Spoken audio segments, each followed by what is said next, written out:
Hello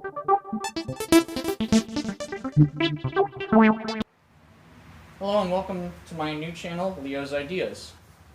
This here is a 90s CRT TV, and today I'll be showing you how to use it.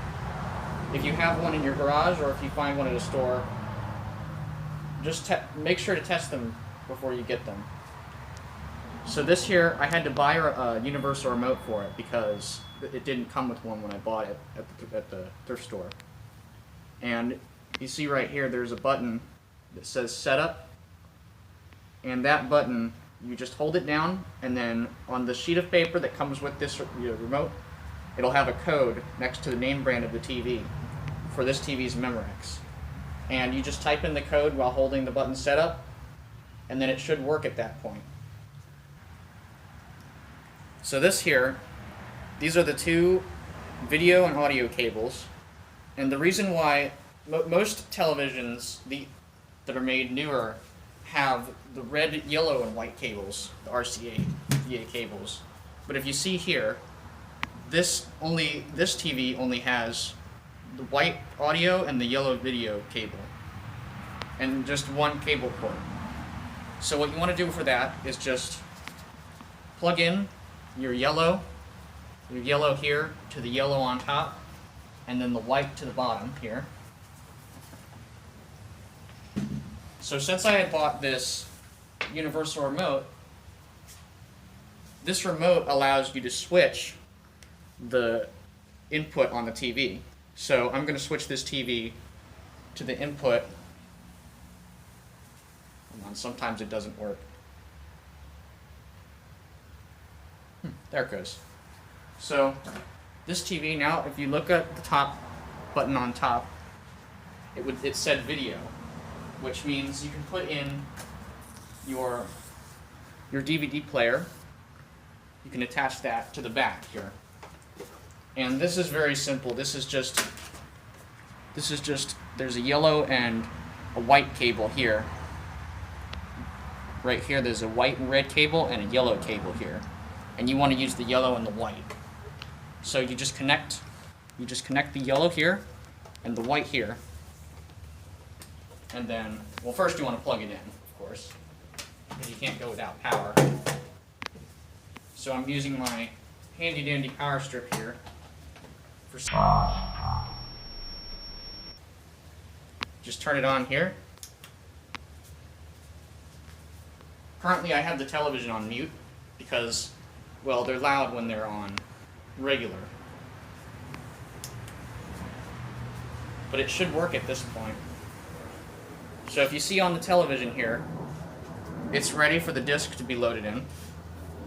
I still have it on mute, and you just take your remote and pretty much just push the eject button here. It'll eject where the disc is there. And when you have the disc in, it should just play it on the television here.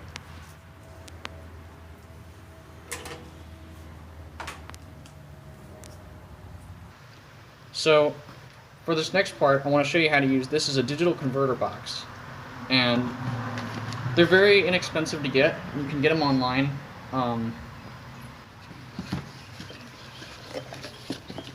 So in the inside of this box, this is the instructions here, and this is the little page. It tells you a little bit about their history and stuff, and how digital signals transitioned after 2009. It comes with its own cable cord here, and this is the converter box itself, which also comes with a remote, which is nice. For other TVs, if you don't have the little AV cables, you could just use these, but this also works for the same reason. This is what I've been using to watch free. They usually just do free analog signals on the TV, just using this box here.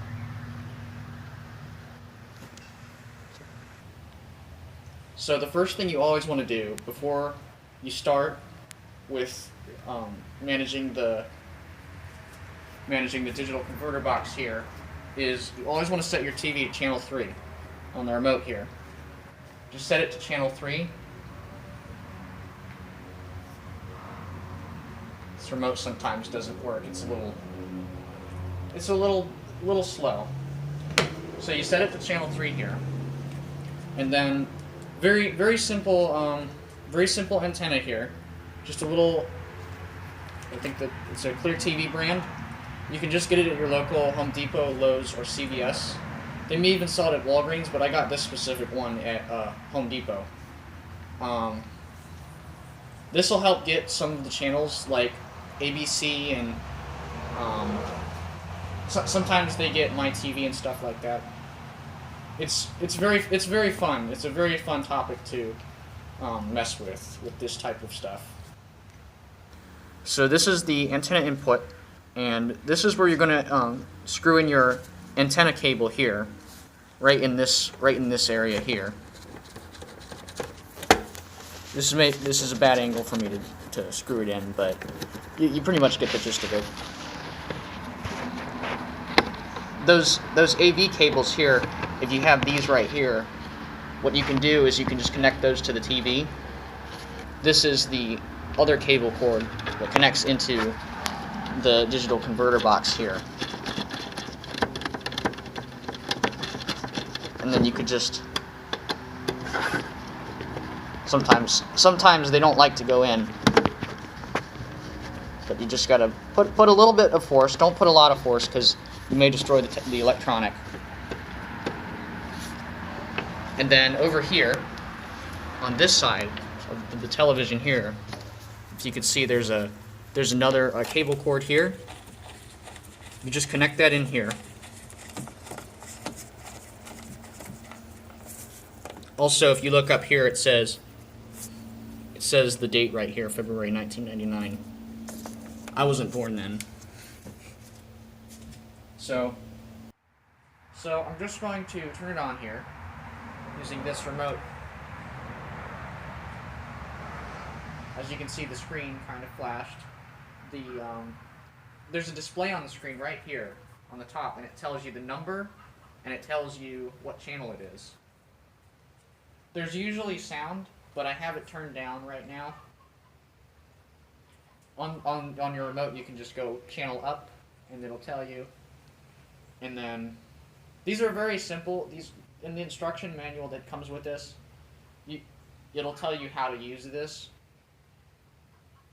You may see the screen scrolling right now, and that's because the camera doesn't really react the same as the diodes in the television do.